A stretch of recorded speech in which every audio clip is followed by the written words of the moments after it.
ನಮಸ್ಕಾರ. ನಾನು ಹುಡುಗೂರು ಹರೀಶ್ ಅಂತೇಳಿ ಕೋಚಿಮಲ್ ನಿರ್ದೇಶಕ.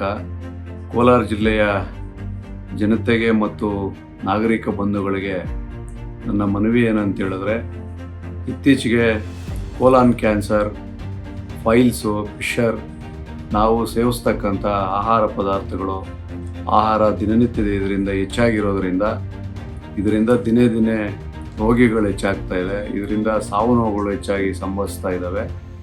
ಇದರಿಂದಾಗಿ ಇವತ್ತಿನ ದಿನಗಳಲ್ಲಿ ಸ್ಮೈಲ್ಸ್ ಆಸ್ಪತ್ರೆ ಬೆಂಗಳೂರಿನಲ್ಲಿ ಭಾಳ ಪ್ರಖ್ಯಾತ ವೈದ್ಯರಾದಂಥ ಡಾಕ್ಟರ್ ಪರಮೇಶ್ ಅವರು ಇತ್ತೀಚೆಗೆ ನಮ್ಮೆಲ್ಲರ ಸಹಕಾರ ಮತ್ತು ಕೋಲಾರ ಜಿಲ್ಲೆಯ ಭಾಳಷ್ಟು ಒಂದು ಸಲಹೆಗಳನ್ನು ತೆಗೆದುಕೊಂಡು ನಮ್ಮ ಜಿಲ್ಲೆಯಲ್ಲಿ ಹೆಚ್ಚಾಗಿ ಕೂಡ ಈ ಒಂದು ಕೋಲಾನ್ ಕ್ಯಾನ್ಸರು, ಫಿಶರು, ಪಿಸ್ತೂಲ ಈ ರೋಗಿಗಳು ಹೆಚ್ಚಾಗಿರೋದ್ರಿಂದ ಇದೊಂದು ಉಚಿತವಾಗಿ ತಪಾಸಣಾ ಶಿಬಿರವನ್ನು ಮಾಡಬೇಕು ಅಂಥೇಳಿ ಇದನ್ನು ಕೋಲಾರ ಜಿಲ್ಲೆಯ ಶ್ರೀನಿವಾಸಪುರ ತಾಲೂಕಿನ ವೇಣು ವಿದ್ಯಾಸಂಸ್ಥೆಯಲ್ಲಿ ಇದನ್ನು ಹಮ್ಮಿಕೊಂಡಿದ್ದಾರೆ.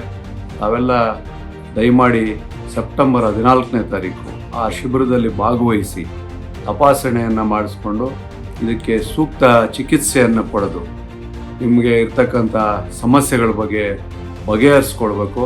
ವಿಶೇಷವಾಗಿ ರೈತಾಪಿ ವರ್ಗ ಜೊತೆಗೆ ಹೈನುಗಾರಿಕೆ, ನಮ್ಮ ಹೈನುಗಾರಿಕೆಯನ್ನು ನಂಬಿಕೊಂಡಿರ್ತಕ್ಕಂಥ ಭಾಳಷ್ಟು ಕುಟುಂಬಗಳು, ನಮ್ಮ ಹೈನುಗಾರಿಕೆ ಇರ್ತಕ್ಕಂಥ ಉತ್ಪಾದಕರು ಎಲ್ಲರನ್ನೂ ಕೂಡ ಇದನ್ನು ಬಳಸ್ಕೋಬೇಕು ಅಂತೇಳಿ ನಾನು ಈ ಮೂಲಕ ನಿಮ್ಮಲ್ಲಿ ಮನವಿ ಮಾಡ್ತೀನಿ.